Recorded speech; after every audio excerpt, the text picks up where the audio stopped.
Good morning again, and welcome everyone to Architecture at Fourth Church. My name is Polly Peters-Buttrell. I serve on the Adult Education Committee, and I'm here with my co-committee member, Meg O'Hara.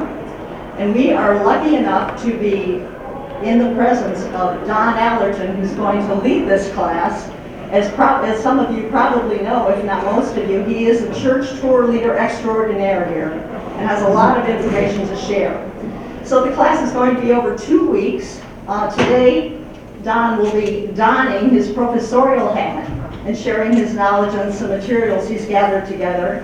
Next week, we will reconvene in this space in Borwell, but we will be taking a tour led by Don. So I'm going to kick it to Meg now, who's going to talk a little bit about our fearless leader here.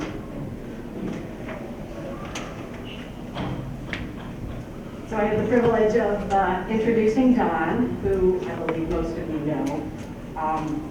Don has been attending Fourth Presbyterian since 1976. He served in a variety of roles as deacon, elder, trustee. Has chaired 4 search committees, including the one for John Buchanan, and then has been actively involved in a variety of roles over the years. In 2001, when Don retired from his career in executive recruitment, John Buchanan asked him to help with an evangelism project. That led to his helping in many other areas and capacities. For example, as interim director of development. In fact, Don has served as interim director of many areas. But I have to admit that I am a very slow note taker, and so I wasn't able to record all of them. But essentially, from 2001 to 2012, Don was John Buchanan's right-hand man. Shifting to architecture and history experience, Don served on the Presbyterian Historical Board for a term, and then over the years, as Polly mentioned, has given numerous architectural tours of Fourth Presbyterian Church. And now Polly will lead us in an opening prayer. Let us pray. Dear Lord, hear our prayer. How very blessed we are to be surrounded by such beauty built in your honor. We are eternally grateful. And we thank you for our servant leader, Don Allerton, who, by sharing his knowledge with us, will make us better stewards of this building and better disciples of your Son, in whose name we pray. Amen. Okay. Thank you. Thank you, Polly. Thank you.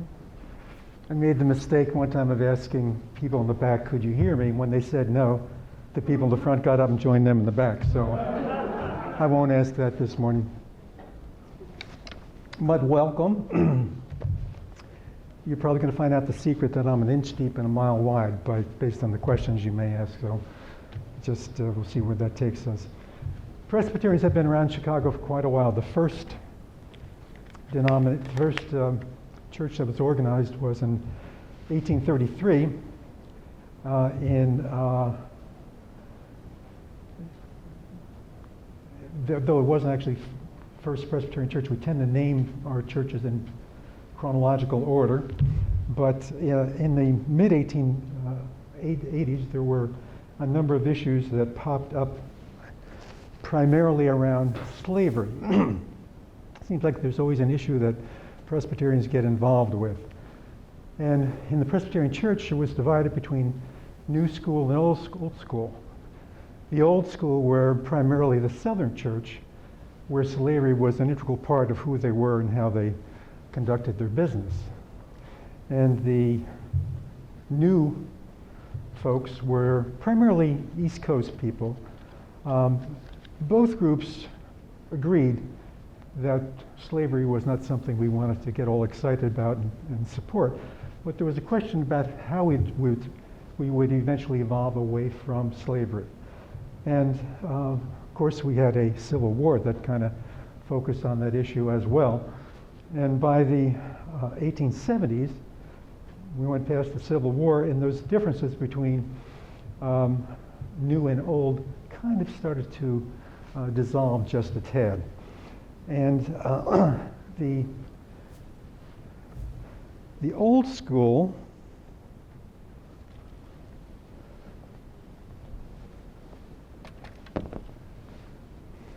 was this building. The North Presbyterian Old School, located at Grant and Wabash, a name that kind of follows through our history, Cyrus Mccormick. Cyrus McCormick's father was a landowner in Shenandoah Valley, Virginia, and had several slaves. The father was the inventor of the McCormick Reaper, the first piece of industrial equipment to bring some automation to the farm. And his son followed him and served as head of the McCormick Reaper Company, later to become International Harvester. In fact, a McCormick family member headed International Harvester up until the late 1960s, so they were around for quite a while. But McCormick was the founder of the North Church, and he helped put the North Church and the Westminster Church, the new school, together in February of 1871. And when these two congregations merged, they had to come up with a name that was neither. They wanted to come up with a new identity. And the creative Presbyterians already had a first, a second, a third, a fifth, sixth, seventh, eighth, and ninth, but for no fourth. We assumed that a fourth was commissioned, but the funding didn't get through, or whatever plan that fell through. Plus, the North Church was the fourth church organized in the city of Chicago. Divine inspiration said the new church will be Fourth Presbyterian Church. So just so we come up with that creative folks. Of course, the merger occurred the night of the Chicago fire. The church was just across the river, and the fire did cross the river at 9:30 that night. All but 5 families lost their homes. The pastor found refuge in a pumpkin patch just south of where Fullerton is today. But shortly thereafter, I've got copies of the minutes that they put together. Shortly thereafter, a resolution was adopted unanimously to appeal to the church at large for aid, and that Reverend Swing would be requested to go east for that purpose. And so money was raised for a new building. The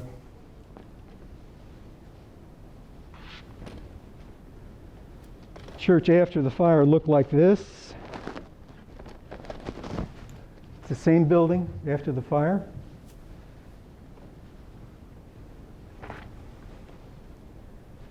And the new building at Rush and Superior. An article describing the new building described it as a rather severe style. I think the whole purpose was it was fireproof. But it was a big building with significant structure. But again, at this time, after the fire, many of the wealthy that were living on Prairie Avenue were moving elsewhere in the city, and one of those places was Rush Street, because Rush Street was the easternmost street that crossed the river. So these wealthy industrialists could roll out of their homes, just head down the street to their offices in the Loop. So McCormick had his home there. He took up the whole block between Erie and Huron on Rush, a rather significant piece of real estate these days. In any event, Cyrus McCormick, at the age of 49, married his secretary, Nettie, who was 22. They got busy and had 7 children, 5 of which lived to adulthood. And as we'll see next week, the east window is dedicated to Nettie by her children. Speaking of next week, we're going to gather here. We're going to spend time in the sanctuary to talk more about the artists and what they did there. Your homework assignment, if you haven't done this already, watch one of our services online, because you'll see the video that Micah Marty did, and you'll see the artwork and the colors and the vibrancy that you won't quite see when you just walk in by yourself. But I think you'll enjoy that. In any event, McCormick and his friends, and again, in these days, there were a bunch of very wealthy people. They tended to worship, thanks be to God, and they were frequently referred to, some of those folks at Fourth Church, as the Millionaires Club, because they were. And the Friends of McCormick thought that it was time for a more prestigious building, a more prestigious person in the pulpit. And they went to Brown Memorial Church in Baltimore, which a very prestigious church at the time, yet today, and tried to recruit its pastor, John Timothy Soane. And he said, "Thank you very much, but I'm not interested." They got together and raised $100,000 towards a new building, went back to Stone and said, "We're really serious. We want your leadership. We want you to come, and we're going to build a new building and want you to be part of this new vision for Fourth Presbyterian Church." And he did agree to come and was installed in 1909. A building committee was established, and they chose this site on Lincoln Parkway. Now, Lincoln Parkway was unpaved. It didn't cross the river. On this property, there was a grease factory, a Chicago varnish company, and the site of the manse was the home for the North Shore Sample Room.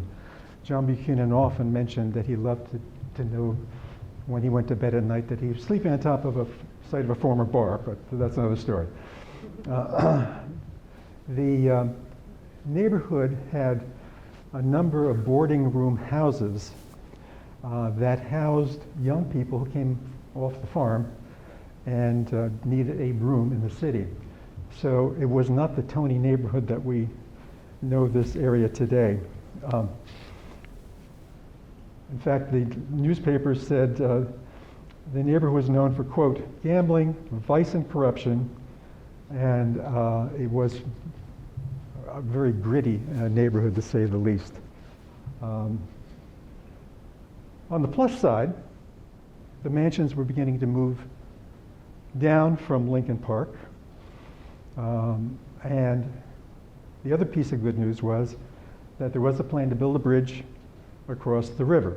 And those two elements they knew were going to come together, and this not so classy, gritty neighborhood was going to change, and obviously they were right. A member of the building committee was a trustee at Princeton, and the resident architect there was a guy by the name of Ralph Adams Cram. And he was chosen as the architect for the new building, or a building. And the plan was that in addition to being a grand sanctuary, the new building was to address the educational, social, and spiritual needs of not only the wealthy, but all these young people that were living in this neighborhood, bring a draw to them. In fact, the building that we call the Parish House today was dedicated to men's programming and women's programming. You'll notice as you go around the Garth, all the doors to the building, it's because the building was divided in half, and the two did not meet. Inside, men's programming and women's programming. Not only was the building significant for these young people, but part of the deal was to bring in significant people to stimulate their spiritual side of them and their educational side of them. And so at least twice a year, some well-known speaker, national figure, would be invited in. And they included somebody like Dr. Anna Howard Shaw. She was a leader of the women's suffrage movement. In fact, she was president of the National Women's Suffrage Association, mentored by Susan B. Anthony.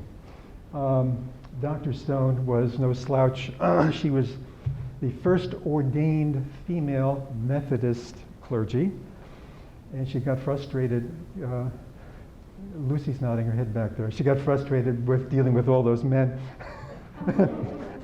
and decided, maybe I won't continue to be a Methodist minister, so I'll go to medical school. She went to medical school, got an MD degree, and went on from there. And actually her funeral was here at Fourth Church. And in the newspaper account says it was attended by thousands. So she was a real, and she came here to speak to our young people that were in the parish house. Another well-known person that you'll know is Jane Addams, who another activist, women's suffrage movement, winner of a Nobel Peace Prize, a co-founder of the ACLU, founder of Hull House. I mean, these were two extremely accomplished people. Another person whose name you've probably heard of, Billy Sunday, the evangelist, came here and spoke to these young people. And fourth, was a supporter of this huge lakefront convocation that he held here in Chicago. Anyway, lots of interesting people stimulating the minds and hearts of these young folks. So the Michigan Avenue building.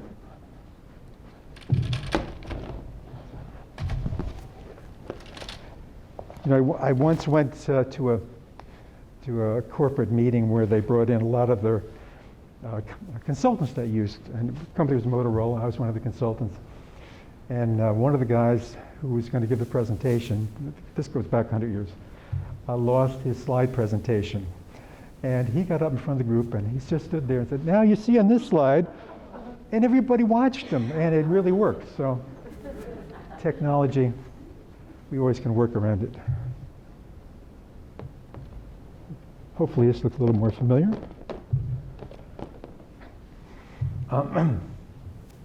So the cornerstone for this building was September 17th, 1912.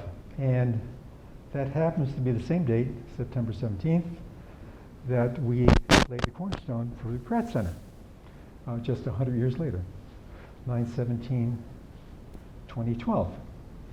One of the challenges with this property, Claudia and I have talked about this, is the water table. You can't go down very deep or you're going to be part of Lake Michigan. And the wooden piles that support the sanctuary have had to be free of drying out or oxygen, or it would deteriorate. And if you've been under the sanctuary, I used to do tours for new members, it's kind of low for that very reason. And when we were looking to expand, we realized we needed more space. One of the options we looked at, could we dig down under the sanctuary? Theoretically you could, but at a price that was just extraordinary, because you'd have to totally redo the supporting structures, and it just became somebody's good idea, but nobody had the checkbook fat enough to deal with that baby. The building was dedicated May 10th, 1914, just in time because the General Assembly met here. And in their minutes, they talk about you could smell, they had the smell of fresh varnish in the building because obviously brand new. The exterior was made from Bedford limestone, the same limestone quarry in Indiana that the Pentagon, National Cathedral, Rockefeller Center, all these famous places have the same limestone, whatever that does for us. The total cost for the building at that time, $740,576.64. We have very meticulous minutes from the trustees. It really, you know how you can go to the library and you're looking for a particular topic and suddenly it leads to one book to another to another. The trustees' minutes are just fascinating if you're into history at all. A fourth church member, Bob Rasmussen, God bless his soul, he is the person responsible for creating our archives that we have today and saved lots of important things. And real tribute to him. Not included in that sum of $740,576.64 was the cloister between the sanctuary and the manse. The tympanum, which is the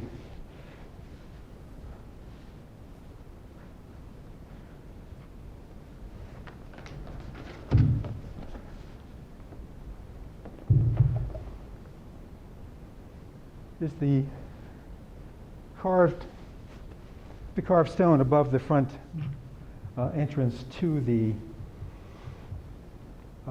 sanctuary. And in that work, we've got the figure of Aaron. Now, why would Aaron be at the front door of your church? Aaron was Moses' older brother and was frequently Moses' spokesperson. And in the book of Numbers, the Lord spoke to Moses, who said to Aaron on his son, saying, "May the Lord bless you and keep thee. The Lord make his face to shine upon thee and be gracious unto thee. The Lord lift up his countenance upon thee and give you peace." That's carved around the top of the tympanum. At the bottom, carved in there, is the words, "The Master is here and calleth to thee." The invitation to anyone coming to this building that clearly says it's a church. It's not a court of law. It's not a civil building, but a church inviting you in. The style of the building is Gothic and actually Gothic Revival. The architect, Ralph Adams Cram, said, "Above all else, let us remember this. When we build here in America, we're building for now. We're manifesting the living church. It is art, not archaeology, that drives us. From the past, not in the past. The church should be pure and scholarly Gothic, both modern in feeling and medieval, the enduring style adopted to modern conditions." So this building is very Gothic in style. It is a steel frame construction underneath it all. The elements to Gothic include large stained glass windows. Check that box off, right? We have large stained glass windows. And the Gothic architects saw that light is good, darkness is evil, so if we can make more light in the church, that's good. And by creating an arched structure around the windows, we're spreading the weight of the stones sideways and down rather than straight down, which would limit how tall you could build and the size of the windows you could put in. So stained glass windows, pointed arches, vaulted ceiling. We'll see next week in the chancel, the ceiling is a vaulted ceiling, which is basically stone, a self-supporting stone ceiling. Flying buttresses. Now, you've not seen a flying buttresses, but your homework is, as you walk down Delaware, look down by the ground, you'll see little tiny symbols of where, a reminder of what a buttress is and where it would be. The ones in our building don't support anything but dandelions. It's just a piece of stone, but it still hits the flying buttress.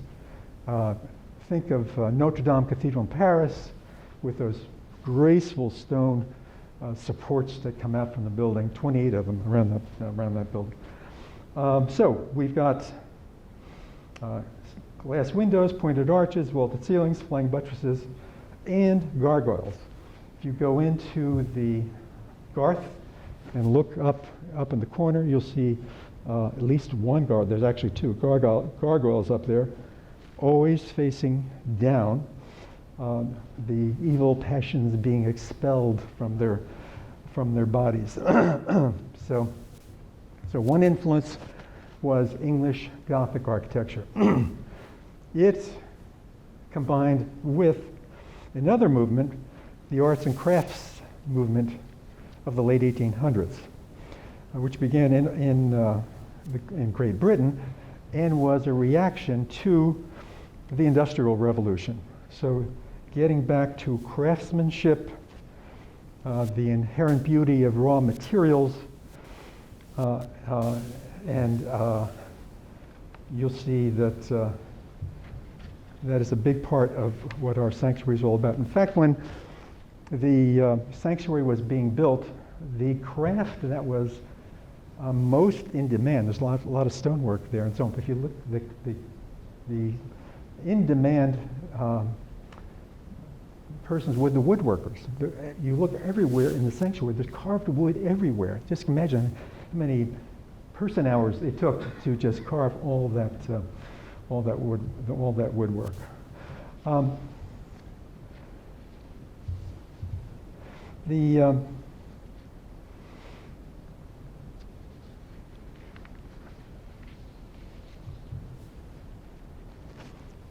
Again, next week we'll meet here, and then we'll go into the sanctuary. John Shear, being his always gracious self, is going to give us Pipe Organ 101. So after the end of the service and the choir recedes, we're going to go up in the choir loft, and he's going to give us a little update on the organ. And he's always gracious about doing that. And I appreciate his support for that. As we move on in history, the next piece of architecture that came about was West House, the building that was on this site in 1959. The then Pastor Anderson realized that there were a lot of college students in this neighborhood and wanted to create a facility for them that would be inviting, and built this nice, warm, cozy. If any of you were around at that time, there's a nice fireplace and comfortable chairs and so on. Sunday school was upstairs. And it was by design separate from the sanctuary. As time went on, we used part of that building for coffee hour.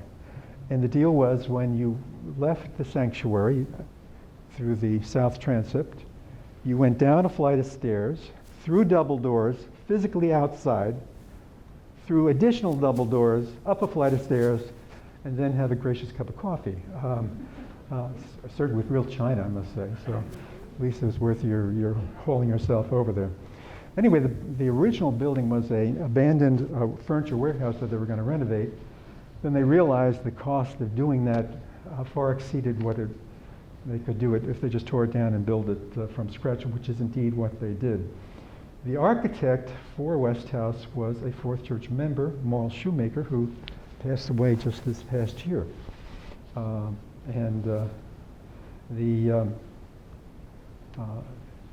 Again, fundraising in those days was done a little differently. Supposedly Anderson made 4 phone calls and got the funding he wanted to build that building. In fact, the first capital campaign that we're aware of actually occurred in 1994 here at Fourth Church.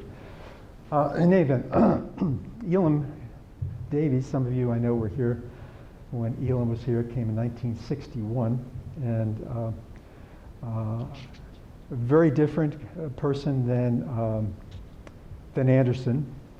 And as was mentioned, I was on the board of the Presbyterian Historical Society, which is housed in Philadelphia. And after Elam retired, he moved back to Bethlehem, Pennsylvania, which is his first parish when he came to America. And the beautiful home there for older adults overlooking his church. And even I got to know him best after he retired. He was not a particularly, it's going to sound negative, but not a real inviting. He was pretty structured kind of a guy. In any event, got to know him well. And I said to him, how did you come to Fourth Church? And he was a nationally known figure. He made Time magazine in 1979 as one of the 10 best preachers in the United States. He said the committee called him, and he was on a speaking engagement on the West Coast, and would he come through? He was happy to, and they met with him, they wined him, dined him. He went back to Bethlehem. They called him. He said, no, thank you very much.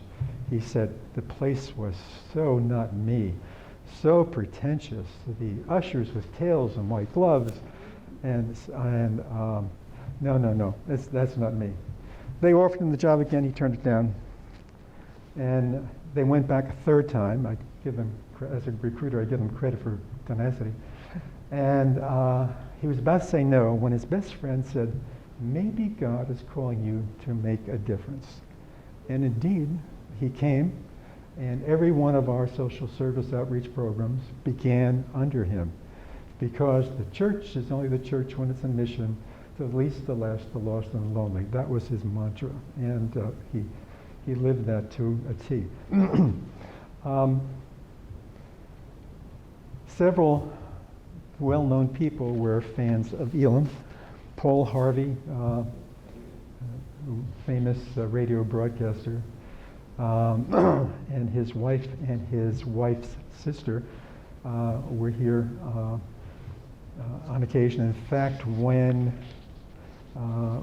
we had a capital campaign in 1994, his sister-in-law donated the money to fund the exterior lighting of this building. There's a little plaque on the cloister acknowledging her work. And Paul Harvey's funeral was here. Another one was Carl Menninger from the Menninger Clinic. His famous, really world-renowned psychiatrist, and wrote a book that was so easy to understand about psychiatry that it became a almost bestseller, The Human Mind. And Carl Menninger and Elam, I know, exchanged ideas and was kind of the germ that ended up with what today is our counseling center, so influenced through that. To give you an idea how things have changed, in 1971, the 100th anniversary of Fourth Presbyterian Church, the guests who were invited, and again, these guests were invited because the quote-unquote Millionaires Clubs knew these guests. The guests included Mayor Daley, Cardinal Cody, Senators Percy and Stevenson, and Governor Olcott. Just came by to wish us happy 100 years. So a little different than the kinds of relationships we have today. At that time, a new organ was installed, and what is now Anderson Hall became Blair Chapel, and was based on Calvin's chapel and in Geneva. The Blair Chapel, obviously from the Blair family, whose great uncle was Cyrus Mccormick. So John Buchanan came in 1984, and 10 years later, 1994,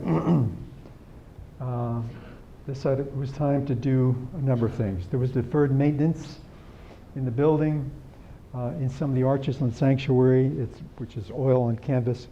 They were coming loose and coming down. There were water stains due to leaks in the roof on the stonework.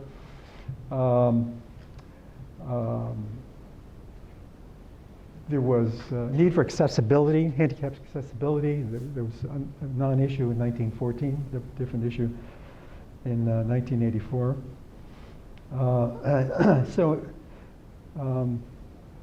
And we needed also the ability to deal with childcare, have access for childcare. The experts told us we could raise maybe $3 million. And John Buchanan said, no, I think we can do more. We raised $12 million.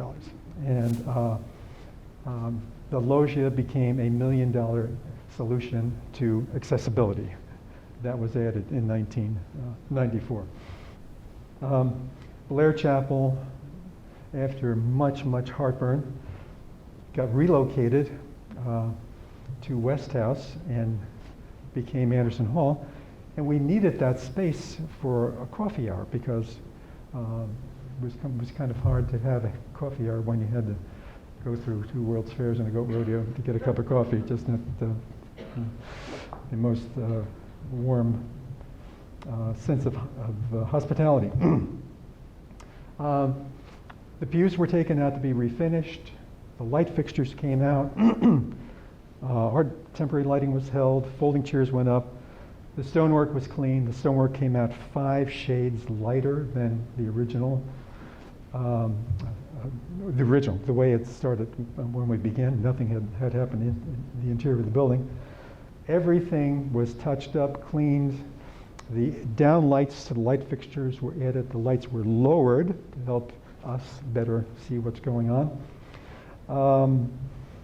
So a lot of changes, some visible, some not so visible, in terms of just getting the building back in shape. And we held our worship in these folding chairs with dust every Sunday but one, when we went over to Four Seasons for our one service. So the pews were renovated, refinished. All the woodwork was refinished. All the woodwork in the chancel that you see is nice oak today. Somebody had the great idea somewhere in the 50s to put kind of a limed oak finish to it, so that the wood would be about the color of the stonework. And that fad passed, and so we restored it to the original look of the building.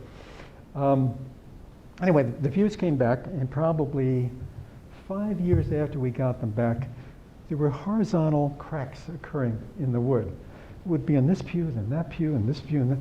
Suddenly, it was a real problem. Turns out the people who refinished the pews had a fire in their facility. Our pews weren't damaged by the fire, but they were taken outside. And being outside, the expansion and contraction of the outdoor weather ruined the wood. And as you'll see, if you haven't noticed already, the ends of the pews, there are 5 different patterns carved in the ends of those pews, representing the diversity that is represented as we come in. So what are we going to do? So we thought what we would do is replace the insides and retain the historical ends. Another contractor came in and said, I can replace the whole thing for you. We'll see. So we gave him the most difficult one, and by gosh, he came back with a total replacement. So we had to replace all the wooden pews in the church. So they are, in that sense, not original. Well, the church was growing. The church was probably 2,400 when John Buchanan came, and next thing you know, we're pushing 5,000, doubling in membership. Sunday school was at a premium. One teacher claimed that her class was being held in a glorified closet. I think she was probably right. And obviously that was not something we could deal with for long. So came time to think boldly, and what are we going to do next? What's the big challenge? And Project Light became that next step, where we're going to sell the air rights under this building, and a developer's going to build a 64-story condo with reflective glass that was going to wrap around our sanctuary, and we're going to get 10 million. We're going to have 3 stories, first 3 stories in the building for our space, which would again provide our needs, and then $10 million, and we wanted to build a presence in Cabrini Green at that time, reflecting our outreach program into that. We got great press from the newspapers, from North Michigan Avenue Association. Everybody thought it was a great idea.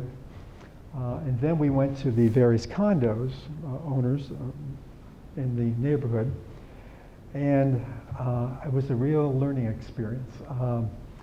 Those meetings brought out the ugliest of the ugly. I mean, really unhappy people, a few unhappy people. My husband's got a heart condition. Your building's going to cause traffic. He's going to die because the ambulance can't get to him. My cat goes out on the window ledge every afternoon at 4 o'clock. Your building's going to create a shadow. My cat's not going to be able to. I'm not kidding you. It went on and on and on. People were angry. The alderman was caught in between. An aldermanic race was coming up, and he was caught in the middle, and he kept changing plans. At one time, the exit was going to be on Chestnut. Then it was going to be on Delaware. And then all that parking has to be underground. It can't be on, as most buildings, first couple floors. Everything has to be underground. Would have been the most expensive parking garage in the city of Chicago. back and forth, back and forth, back and forth. Finally, we knew legally we could get the permitting, but we just thought, in terms of being a good neighbor, that we would take a pass on the $10 million that was going to be part of the deal for us. And then we're going to build our own space and just go ahead and build our own space. So the next project was Project Second Century, P2C, which took the original funds under Project Light and put them into a new program where we're going to build our own building for a little north of $40 million. And that would include the cost of the building itself, the professional fees, permitting, relocation. We had to move all our offices over to Chicago Avenue for a year and a half. Construction financing, various restoration. In the middle of our project, Second Presbyterian had a piece of their steeple fall off, hit somebody on the street and killed them. And we thought, gee, our building's fairly old, we better check what's going on in our building. We found that our spire had some faulty stuff going on, and we ended up spending $440,000 that we didn't plan to make sure that that was not going to be a problem. So we got moving along, and one Sunday, after the session approved that we're going to go into debt to be able to build this building. We needed the space so badly. A wealthy member of the congregation who had been approached about contributing and turned us down, heard John in the sermon say that we had agreed to go into debt for this, that we felt it was so important. And Tuesday morning, he called John up and said, "Tell me again, why do you need all this money?" So went over, and the person, we brought along a person who had a very similar background to the donor in terms that they both went to Harvard, they had a lot in common, and the person's name, no secret, was Ken Griffith, founder of Citadel, the hedge fund. And so they went and made a pitch to Ken, and he said, he heard the pitch, and he said, "How much do you need to complete your plan?" It was $13 million. He said, "Here's what I'll do. This is roughly Christmas. Between now and Easter, I'll match you dollar for dollar up to $6.5 million. So we each come up with $6.5 million. Came back, and Ken later told us that he spoke to his wife. He said, they jokingly made a bet how much money we were going to be able to raise. That we're not going to raise $6.5 million in 6 months. We raised $7.5 million in 6 months, and we got his $6.5 million, and the building was built. This building was built debt-free. It was named after his maternal grandmother, who funded his first hedge fund when he was in Harvard. And evidently she was quite a pistol. Tom Rook, a former associate pastor here, interviewed her, and we've got a tape of that interview in a way up somewhere. But the family owned some sort of ag business, agriculture, accessories, and fertilizer kinds of things. The husband passed away early, and the kids said, "Sell the business, Mom." Mom said, "No, she's going to run the business," and she did, and did it well. So the acorn did not fall far from the tree, obviously.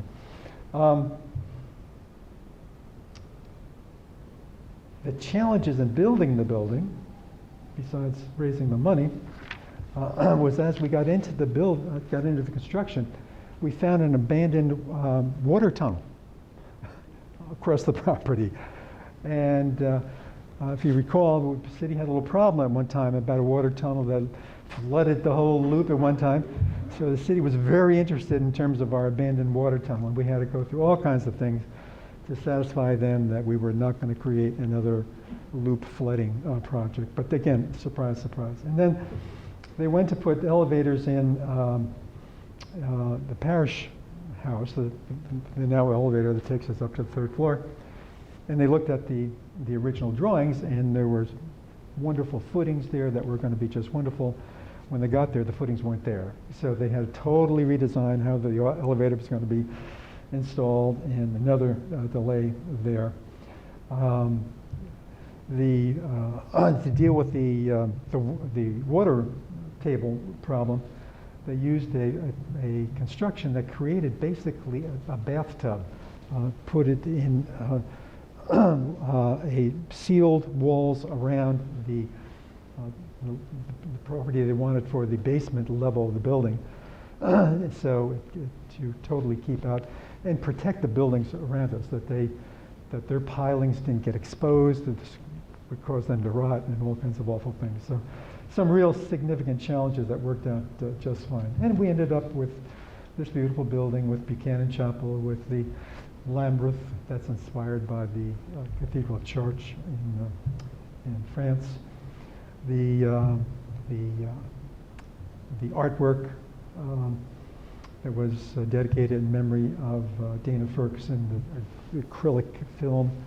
And anyone who knew Dana, I think, could see her in that artwork, the bright changing colors and all those kinds of good, exciting things. So that takes us up to where we are today. Does anybody have any questions? Yes. Yes. As part of the 94 restoration, did they put a new roof on? No. The roof has been examined several times, and as I understand it, most recently, and it's coming. It's coming. It was repaired significantly, but not replaced. Yes. Was SOM the architect who brought Skidmore? No. Gensler. Gensler. Yep. Yes. When did the ushers change their outfit? The question was, when did the ushers change their outfits from morning dress to a business suit proper? Well, that occurred John got here in '84. I'm guessing in '86, soon after he got here. Again, it was, for those of you that weren't around here at that time, morning dress. We had a gray vest, black and gray striped tie, black jacket, striped pants. You're shaking your head, but it was real. And when we changed that, we had the best dressed homeless people in the city of Chicago. So got rid of all the straight pants and everything else and moved out of there. And no women? Pardon? No women? Women ushers, Paul Randolph was head usher, and the rules were you couldn't raise your hands above the pew, no talking in the center aisle. Anyway, wonderful guy, and he told John that he was going to retire in the early mid 1980s, 84, 85, somewhere, 85, 86, somewhere in that time frame. And John said, well, I'm planning to add women ushers. And he said, could you wait till next year when I retire? John said yes, and that's when we got real. Yes? Repogel, it's a map company in Evanston, and how the relationship developed. Dave, do you know?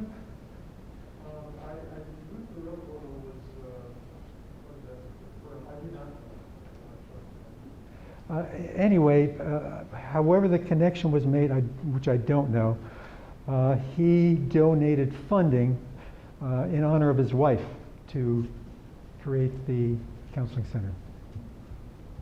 Any other questions? So again, next we're going to meet here. We're going to go into the choir loft after the choir is done. John's going to give us a little lecture on the organ, and then we're going to talk about the various people who were part of this arts and crafts movement and spend some time in the sanctuary. Before we go, I've got a friend, a member of Fourth Church, who is active at Second Presbyterian. Come up here. Come on, give us a talk.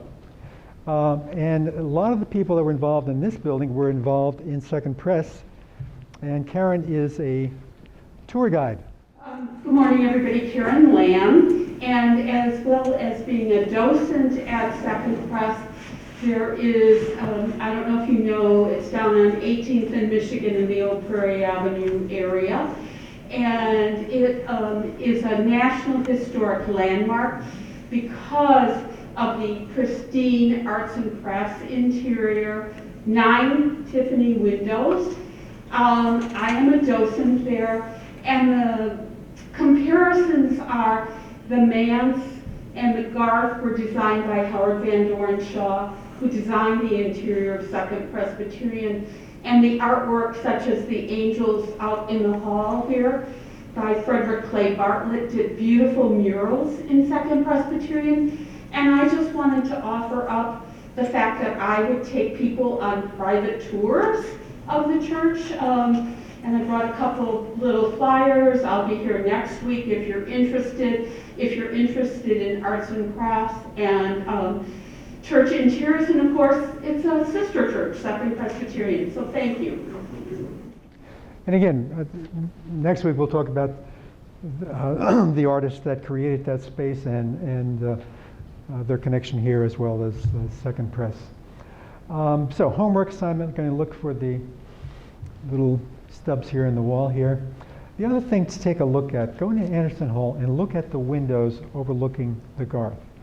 Most people kind of ignore those windows. And it represents the various churches in the Reformed tradition. And anyway, we'll talk more about that. Any other questions? Class dismissed. Thank you.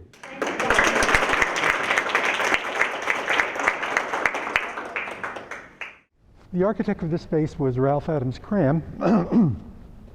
And Cram was only just turned 50 when he got the commission to do this building. He was the resident architect at Princeton, and a member of our trustees was on the board at Princeton, knew Cram's work, introduced Cram to the building committee here, and that's how Cram got the commission. His background's kind of interesting. His father was a Unitarian preacher. Cram really knew his Bible, and it will show up in the architecture here. He did not complete a college degree. He apprenticed under 2 different architects, literally saved his pennies, and did a tour of Europe to see all the sites that an aspiring architect's supposed to see. About, it must be 20, 25 years ago, the person who now heads the remnant of his firm wrote a book about Cram and gave a presentation here. And he was standing here with Cram's sketchbook. The sketchbook was opened up, and lo and behold, that woodwork that you see up there under the window was in the sketchbook. And it was a sketch from a monastery in Wales.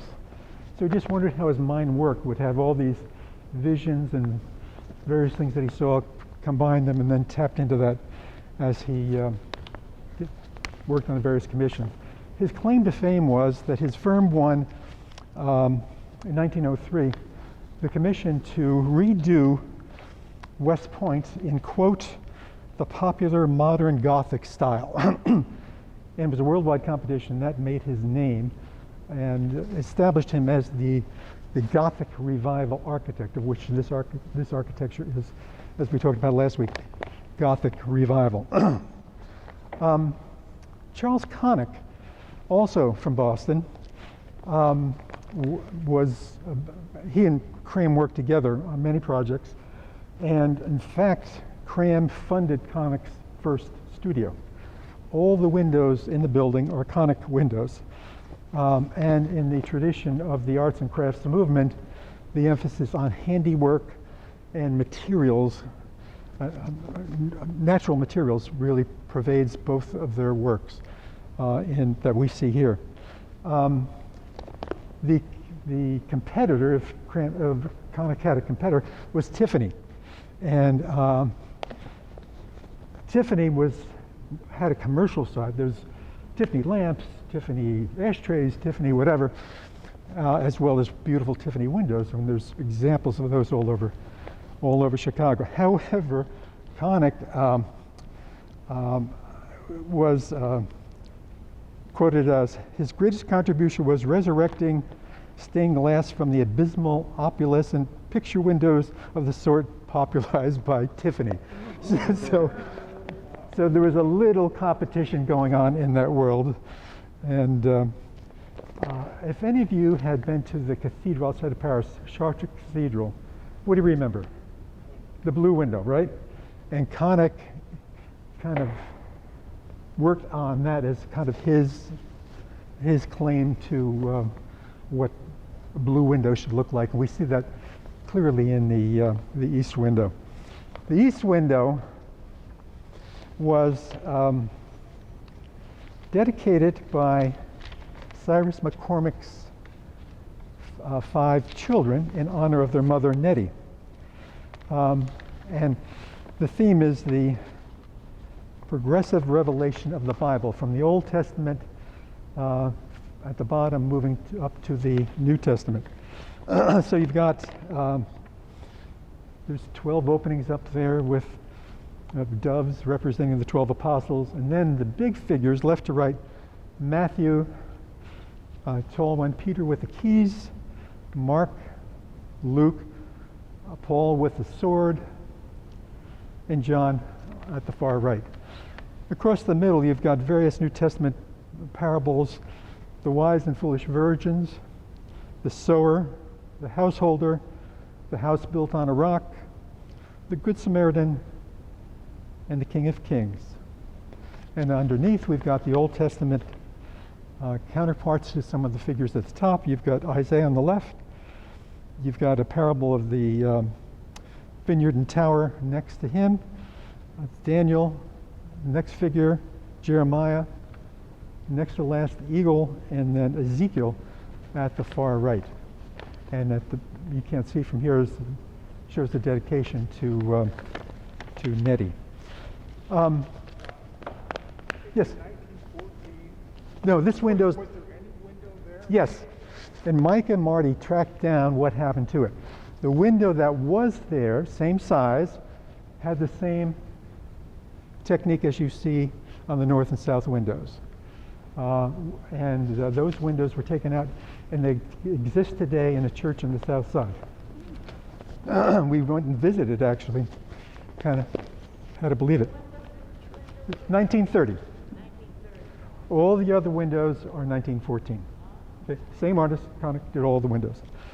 The other person we want to talk about is Frederick Clay Bartlett. He was from Chicago, had wealthy parents. He, at age 19, he didn't finish college either. Age 19, he went to Europe to study art. And I won't bore you with the details, but if you Google Bartlett, you'll see that he went there with Robert Allerton. Long story. I never saw his checkbook. That's the important thing. So they went to Europe to study art. And Bartlett, where's our friend Second Presbyterian? Bartlett did the interior of Second Presbyterian as well, in the arts and crafts style. The other person that we need to talk about is Howard Van Doren Shaw, speaking of Second Presbyterian. The resident architect while the building was being built worked closely with Cram, Howard Van Doren Shaw. And his style was kind of English country style. If you look at the parish house and the manse, it's a different style than the Gothic of the sanctuary. It's got, again, that country look to it. And Howard Van Doren Shaw came from wealthy parents. In fact, Bartlett and Howard Van Doren Shaw lived on Prairie Avenue and were spoiled, wealthy kids that pretty smart in terms of creativity and so on. In fact, Howard Van Doren Shaw, if the Market Square in Lake Forest was his design, and claims to have been the first shopping mall, drive-in shopping mall. And he, in 1900, there was a fire at Second Presbyterian, am I correct? And Howard Van Doren Shaw was the architect for the building, and Bartlett did the interior. So these same Chicago talents were utilized there as well. The interior here, if you go online to see a Fourth Church service, you'll see some of Mike and Marty's slides that are shown. You see the detail much better than we can see it from here. But first of all, we have the angels. Those angels are 7 feet 10 inches tall, and they're playing the musical instruments mentioned in Psalm 150. And there's even one person over here who's just standing there. If you've ever been in a choir, there's always somebody who can't sing but has to stand there because his parents paid tuition to go to the school, so we've got to represent that person as well. Pardon? Who designed the angel? Bartlett. Yeah, Bartlett did all the interior work, working closely with the architect Crane. The ceiling itself is suggestive of an inverted ship. In fact, there's a lot of naval symbolism in this space. The floor is considered the nave. And again, you've got this inverted ship. I don't know how comfortable I'd be in an inverted ship. In 1994, when we did a restoration in here, to the round of applause from the choir, we took out the ceiling, which was canvas, and the back of it was horsehair. And that was designed supposedly to help carry the voice of the spoken word, but for the musicians, it got sucked up in the ceiling and was very unsuccessful. So that was taken out, but everything else in here is original. Well, almost. The ends of the pews, if you notice, there's 7 different patterns. And that's suggesting that we come in as individuals. And it's not until we're actually in a pew that we form a community or a congregation. In 1994, we did a restoration. There was significant water damage over the years on the stonework. Some of the artwork in these arches, it's oil on canvas, came loose and they were kind of hanging there, and it was time. Everything came out of the sanctuary. The light fixtures came out, pews came out. We sat on folding chairs between Easter and Christmas as they cleaned the stonework. First time the stonework had been touched in probably 80 years. When they were done, the stonework was 5 shades lighter. The light fixtures came back. We added the down lights to the original light fixtures and brought the light fixtures down just a little bit as well. The pews were sent out to be refinished. They came back. They're beautiful. About 5-6 years later, we began to notice horizontal cracks in the pews. First was one, then another, then another. Realized we had a real problem. Turns out that the people who refinished it had a fire in their facility. Didn't affect the pews, but they stored the pews outside. And in the outside weather, the expansion contraction ruined the wood. And we had to take a deep breath and replace all these pews. And here we've got these historic pew ends. There's 7 different patterns here. What are we going to do? And the original plan was we would keep the ends and replace the insides. Another bidder said, no, I can replace the whole pews. Frankly, we kind of doubted him, and we gave him the most detailed one to give us a sample of what he would do. And lo and behold, these are all new. He replicated the ends just perfectly, and it all worked out successfully, and we still have... Oh, the other thing that we had discussions over whether it's to have cushions or not. Musicians said no. Older people said yes. And we went with cushions. But the material supposedly does not absorb sound.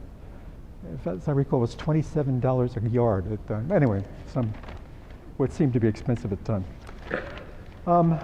Looking towards the chancel, that's the chancel. It's very Presbyterian. We have 2 sacraments. We have the baptismal font, the left side of the chancel. It is anchored to the wall because in the Presbyterian tradition, baptism only takes place in the context of a worship service, not a private little family, let's dunk the baby. So we've got the baptismal font, we've got the communion table, representing, as I say, our two sacraments. The pulpit in 1914 was elevated to give the pastor half a chance to reach the person in the last pew for the voice to carry out there. You got the shields of the apostles carved in the stonework in the pulpit. Speaking of stonework, carving in stonework, the trade that was in most demand was not stone carving, though there's a significant amount of stone carving. It was wood carving. If you look, there's wood carving everywhere. You'll see in the chancel here, we've got the grapes in the vines, in the wood, gets picked up in the stonework, gets picked up in the woodwork up there as well. Later on, take a peek up here in the chancel. There are 7 chairs up here. You can find relevance in any number if you want to, if you look hard enough, but numbers 3 and 7 tend to come up often in sacred spaces, 3 for the Trinity. But if you look in the armrests of the chairs up here, look closely, you'll see a frog, a snail, a lily, a rose, a pomegranate, a thistle, all examples of creation surrounding the worship leaders. Up in this is my Christmas light I'm going to show you in just a minute. And get it out of my pocket without ripping it. Ta-da. Isn't that Christmassy? Up here in the corner is the door to nowhere. In 1914, the architect Cram envisioned a 2-tier choir loft. The director of music didn't, and obviously won that argument. It would have been pretty awkward, I don't know. Anyway, as luck would have it over the years, that opening served the purpose. It became an air conditioning duct when we air conditioned the building. Again, John's walked us through the organ. One thing when we brought this organ in, the goal was to let the sound get out of that room with all the pipes. And there were attempts over the years to open up that area, and it was moderately successful, but not totally. So the artwork above those pipes, that first row of artwork, we took it out. It is now framed. If you go into the Commons, turn left, you'll see it on the wall. And we replicated it against fabric that would let sound come through. Crossed fingers when they started going in there, because when you start opening up walls, there always could be surprises, but there were no surprises of it. 27 inches, if I recall correctly. 29 inches. Crossed our fingers, and it's all worked out.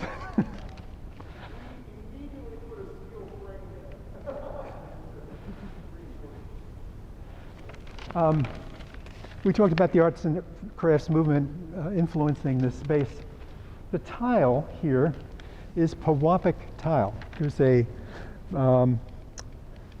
tile group in Detroit, still exists today, and handicraft made by, again, not mechanical because it was arts and crafts, each one individual. So all that is Pewabic tile in our chancel floor. The needlepoint you see in the chancel and on the chancel chairs, there's examples on the wall to your left. That's a copy of the window opposite. All that needlepoint was done by Morgan Simmons, our now retired director of music. Supposedly there's 2 million stitches in his work. So I haven't counted them and don't intend to.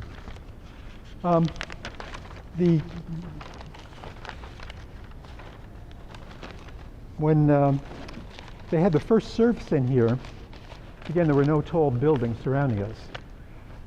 That window was so bright, they immediately start talking about putting a shade up there. Of course, today's tall buildings have solved that problem.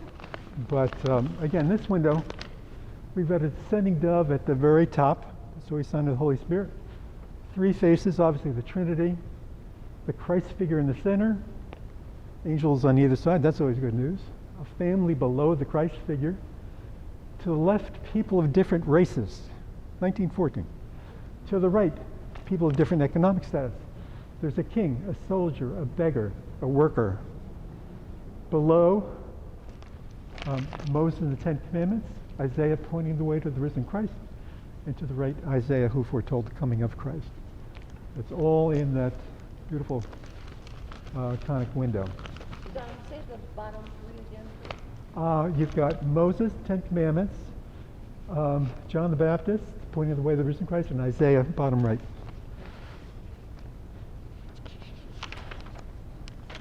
Now the other,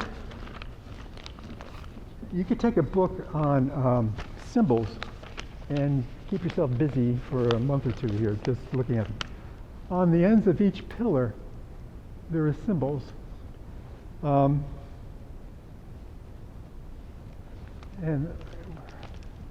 see if we can start up here. Up here we have the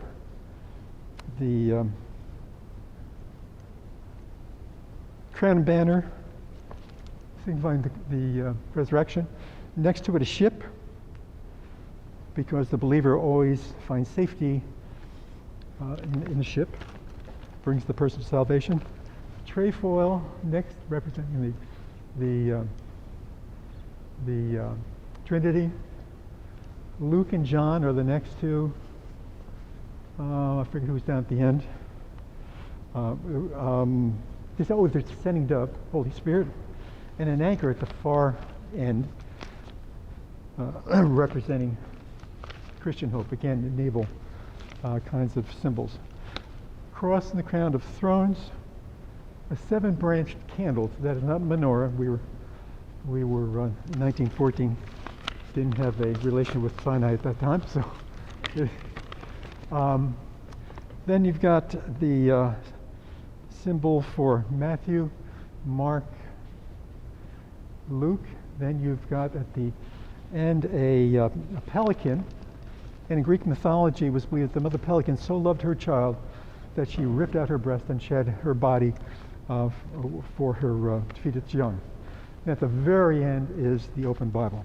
But again, symbolism surrounding us. And as I said, Cram knew his Bible really well. Anybody have any questions so far? Yes? I had heard that Frederick, Bartlett, and Shaw both engraved their initials on the outside of our church. Do you know where They're on the inside. They, I can't remember, I think it's on the right-hand side of the doors as you come in. You have to look really closely. There's a plaque there, and it takes a little doing. Again, the east-west windows are done in stained glass, medieval style, thicker panes of glass. The north-south windows are done in a so-called Versailles style, designed to let in light and soft color. And in the north-south windows, there are diamonds in the center with a symbol in it, various religious symbol, that's not replicated in any other window. The symbol might be there, but it'll be in different colors. But each is an individual work of art. It took Conic working with 9 artisans to do these windows. The windows, most of the glass came from England and was assembled in his studio in Boston. And in fact, the studio, I was reading, the studio had to close down somewhere in the late 1960s because of the tall buildings affected the natural light that they were used to working with. Technology, yes? Are the transepts supposed to represent arms, cross? Yeah, it's designed to be a cross. You're exactly right. Exactly right.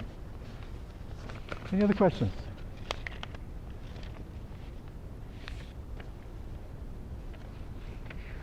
can't think of anything else to bore you with. So, oh, one other thing I do want to mention.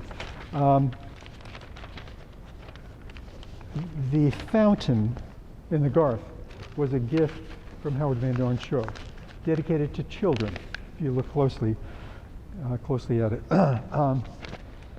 One of the criteria for a place to be considered Gothic is a vaulted ceiling, and that ceiling is a vaulted ceiling with an angel in the center of it looking down on us. And surrounding it, there's a pelican. Again, they talked about pelican. There's a rose. There's an open Bible, grapes and vine, a burning bush, eagle, representing resurrection, key, St. Peter's key, and a lily for purity. Everywhere you look, there's detail that these talented people put into the building. Yes? Do you know how much these light fixtures weigh? I do not know, but it's got to be a lot. And I had some woman on tour argue with me that she remembers these being lit by candles.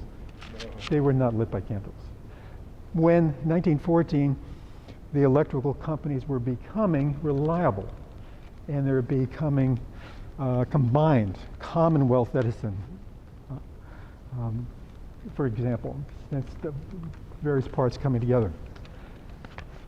But if you go out the exit, look at the door going out to Delaware.